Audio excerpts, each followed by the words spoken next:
नमस्कार, India news in खबर में आपका स्वागत है। मैं विद्याशंकर तिवारी हूं।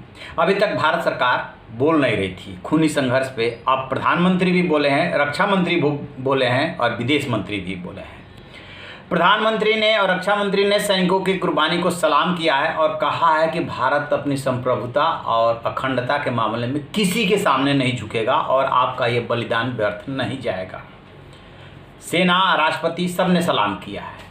लेकिन विदेश मंत्री ने अपने चाइना के विदेश मंत्री वांग यी से बात की है, एस जयशंकर साहब ने, और जो बातचीत निकल करके आई है, जो ऑन द रिकॉर्ड रिलीज जारी हुई है, उसमें बताया गया है कि विदेश मंत्री ने सिलसिलेवार बताया कि चीन ने क्या किया।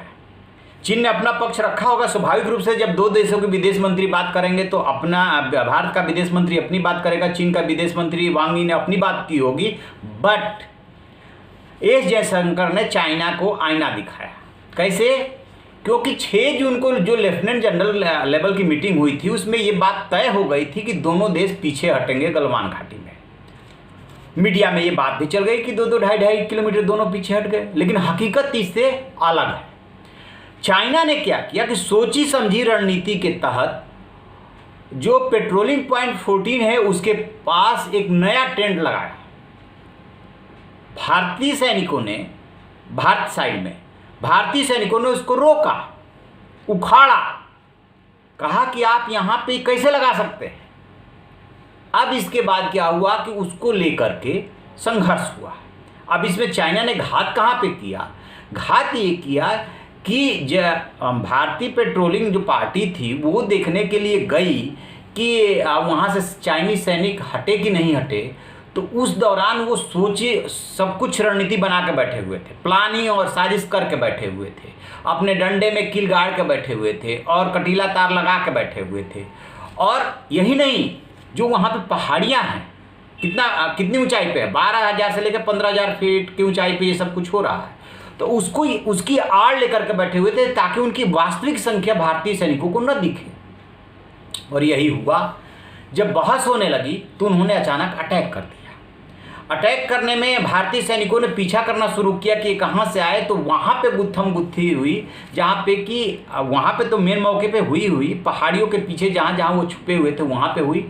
और कैजुअलिटी जो संघर्ष में हुआ है वो तो हुआ ही हुआ है। दोनों साइड में कैजुअलिटी ज़्यादा हुई है उस गलवान के जो जहाँ पे पीक पे लड़ाई हो रही थी वहाँ से खाई में नीचे गिरने से, और दोनों पक्ष के लोग गिरे, यानी कि भारतीय भी और चीनी सैनिक भी। लेकिन चीनी चूंकि हमले के लिए तैयार थे तो वो ज़्यादा सतर्क थे, भारतीय सैनिक हमले के लिए तैयार नहीं थे। कुछ ने नदी में भी छलांग लगाई है। अब धीरे धीरे दोनों साइड में हकीकत सामने आएगी। लेकिन जो भारतीय विदेश मंत्रालय की तरफ से रिलीज जारी हुई है उसमें एकदम क्लियर कट है कि इस जो भी खूनी संघर्ष हुआ है उसके लिए चीन जिम्मेदार है, एक बात। दूसरी बात कि इन्होंने नया स्ट्रक्चर इरेक्ट करने की कोशिश की, बनाने की कोशिश की, जो हाल के समझौते हुए हैं उसका उल्लंघन करके। अब चाइना, तुम दुनिया को बताओ कि जब एक तरफ शांति की बात कर रहे हो, समझौते की बात कर रहे हो, तो नया स्ट्रक्चर कैसे, नया टेंट कैसे आप लगा रहे थे? इस तो उकसावे वाली कार्रवाई किसने की है? तो आप कह रहे हैं कि भारत ने की है।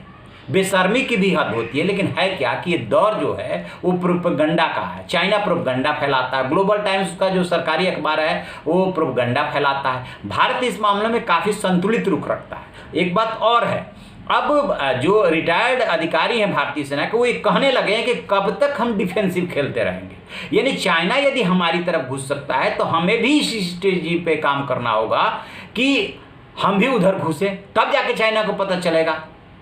क्योंकि चाइना को जब तक ये पता रहेगा कि भारत तो हमेशा डिफेंसिव ही रहेगा, उसकी घुसपैठ करने की स्ट्रेटजी नहीं है, तो हमेशा यही करता रहेगा। बहरहाल अब भारत सरकार ने ऑन द रिकॉर्ड ये सारी बातें कह दी है कि खूनी संघर्ष के लिए चाइना जिम्मेदार है। उसने समझौते का उल्लंघन किया, उसने नया टेंट लगाने की या नया स्ट्रक्चर खड़ा करने की भारतीय साइड में कोशिश की, उसके बाद ये सब कुछ हुआ।